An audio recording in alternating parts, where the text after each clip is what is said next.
السلام علیکم ورحمۃ اللہ وبرکاتہ۔ شیخ شکیل تفسیر القرآن کے سامعین، آپ سے ادباً گزارش کرتی ہوں کہ اس چینل کو سبسکرائب کریں، زیادہ سے زیادہ شیئر کریں، لائک کریں اور اس کوشش میں اپنا حصہ ادا کریں کہ لوگ زیادہ سے زیادہ قرآن مجید کی اس تفسیر کو سن سکیں۔ دوستو، آج ہم لوگ سورہ بقرہ کی 8ویں اور 9ویں آیت کا ترجمہ سنیں گے انشاءاللہ۔ بسم اللہ الرحمن الرحیم۔ وَمِنَ النَّاسِ مَن يَقُولُ آمَنَّا بِاللَّهِ وَبِالْيَوْمِ الْآخِرِ وَمَا هُم بِمُؤْمِنِينَ يُخَادِعُونَ اللَّهَ وَالَّذِينَ آمَنُوا وَمَا يَخْدَعُونَ إِلَّا أَنفُسَهُمْ وَمَا يَشْعُرُونَ۔ یعنی بعض لوگ کہتے تو ہیں کہ ہم اللہ تعالیٰ پر اور قیامت کے دن پر ایمان رکھتے ہیں، لیکن در حقیقت وہ ایماندار نہیں ہوتے۔ وہ اللہ تعالیٰ کو اور ایمان والوں کو دھوکہ دینا چاہتے ہیں، لیکن دراصل خود اپنے تئیں دھوکہ دے رہے ہیں مگر سمجھتے نہیں۔ دراصل نفاق کہتے ہیں بھلائی کے ظاہر کرنے اور برائی کے پوشیدہ رکھنے کو۔ نفاق کی 2 قسمیں ہیں، اعتقادی اور عملی۔ پہلی قسم کے منافق تو ابدی جہنمی ہیں اور دوسری قسم کے بدترین مجرم ہیں۔ اس کا بیان تفصیل کے ساتھ انشاءاللہ کسی مناسب جگہ ہوگا۔ ابن جریج رحمۃ اللہ علیہ فرماتے ہیں، منافق کا قول اس کے فعل کے خلاف، اس کی پوشیدگی ظاہر کے خلاف، اس کا آنا جانے کے خلاف، اس کی موجودگی عدم موجودگی کے خلاف ہوا کرتی ہے۔ نفاق مکے میں تو تھا ہی نہیں بلکہ اس کا خلاف تھا۔ بعض لوگ ایسے تھے جو زبردستی بظاہر کافروں کا ساتھ دیتے تھے مگر دل میں مسلمان ہوتے تھے۔ جب حضرت صلی اللہ علیہ وسلم ہجرت کر کے مکہ چھوڑ کر مدینے میں تشریف لائے اور یہاں پر اوس اور خزرج کے قبائل نے انصار بن کر آپ صلی اللہ علیہ وسلم کا ساتھ دیا اور جاہلیت کے زمانے کی مشرکانہ بت پرستی ترک کی اور دونوں قبیلوں میں سے خوش نصیب مشرف اسلام ہو گئے، لیکن یہودی اب تک خدا تعالیٰ کی اس نعمت سے محروم تھے۔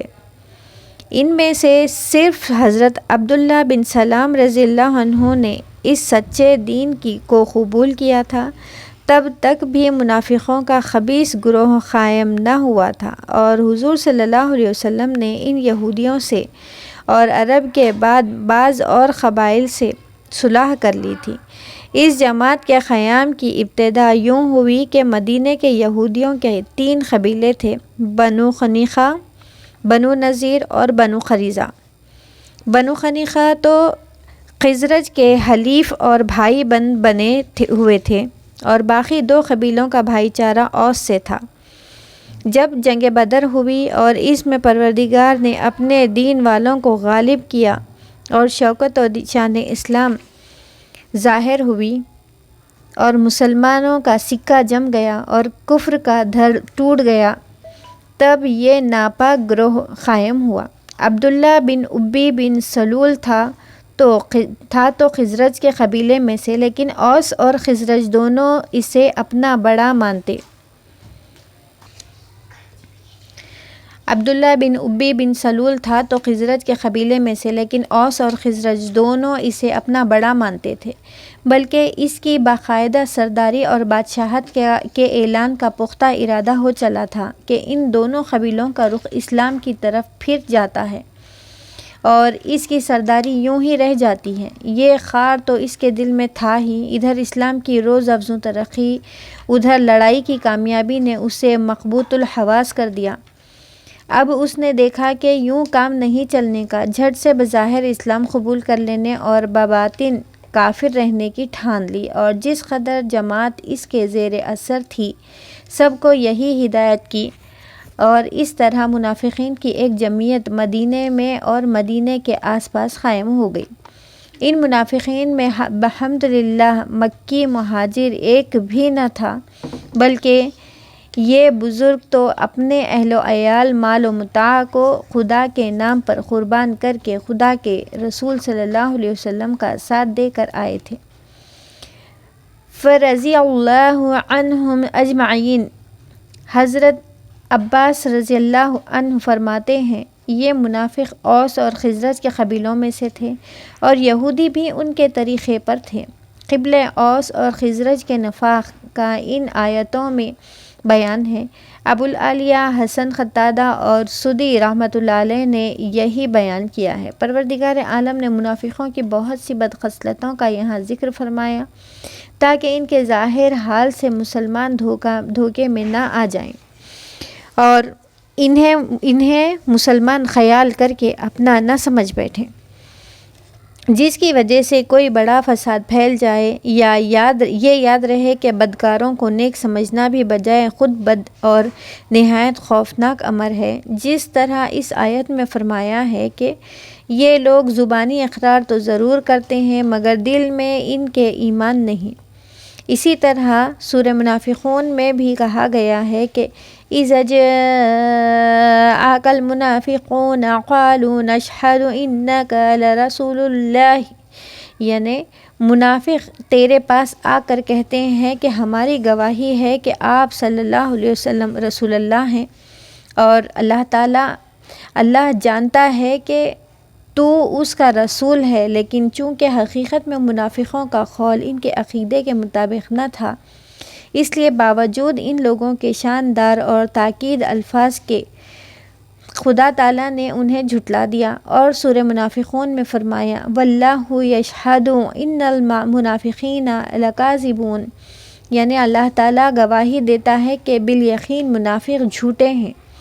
اور یہاں بھی فرمایا وَمَا هُمْ بِمُؤْمِنِينَ، یعنی دراصل وہ ایماندار نہیں، وہ اپنے ایمان کو ظاہر کر کے اور اپنے کفر کو چھپا کر اپنی جہالت سے اللہ تعالیٰ کو دھوکہ دیتے ہیں اور اسے نفع دینے والی اور خدا کے ہاں چل جانے والی کاریگری خیال کرتے ہیں، جیسے کہ بعض مومنوں پر ان کا یہ مکر چل جاتا ہے۔ قرآن میں اور جگہ ہے یوم یبعثہم اللہ جمیعا یحلفون لہ، یعنی قیامت والے دن جب کہ اللہ تعالیٰ ان سب کو کھڑا کرے گا تو جس طرح وہ یہاں ایمان والوں کے سامنے قسمیں کھاتے ہیں، اللہ تعالیٰ کے سامنے بھی قسمیں کھائیں گے اور سمجھتے ہیں کہ وہ بھی کچھ ہیں، خبردار یقیناً وہ جھوٹے ہیں۔ یہاں بھی ان کے اس غلط عقیدے کے مقابلے میں فرمایا کہ دراصل وہ اپنے اس کام کی برائی کو جانتے ہی نہیں، یہ دھوکہ خود اپنی جانوں کو دے رہے ہیں، جیسے کہ اور جگہ ارشاد ہوا ان المنافقین یخادعون اللہ وہو خادعوہم، یعنی منافق خدا کو دھوکہ دیتے اور وہ انہیں دے رہا ہے۔ بعض قاریوں نے یخدعون پڑھا ہے اور بعض نے یخادعون، اور دونوں قرأتوں کے معنی کا مطلب ایک ہو جاتا ہے۔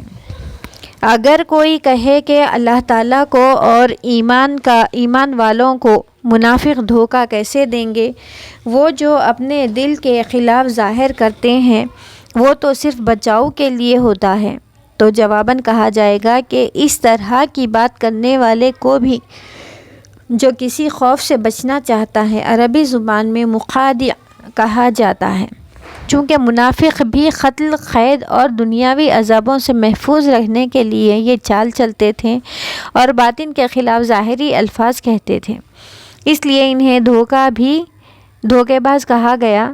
ان کا یہ فعل گو کسی کو دنیا میں کچھ دھوکہ دے بھی دے، لیکن در حقیقت وہ خود اپنے آپ کو دھوکہ دے رہے ہیں، اس لیے کہ وہ اس میں بھلائی اور کامیابی جانتے ہیں، اور دراصل یہ سبب ہوگا ان کی برائی، عذاب اور غضب خداوندی کا، جس کے سہنے کی ان میں طاقت نہیں، پس یہ دھوکہ حقیقتاً ان پر خود وبال ہوگا۔ وہ جس کام کو انجام کا اچھا جانتے ہیں وہ ان کے حق میں برا اور بہت برا ہوگا۔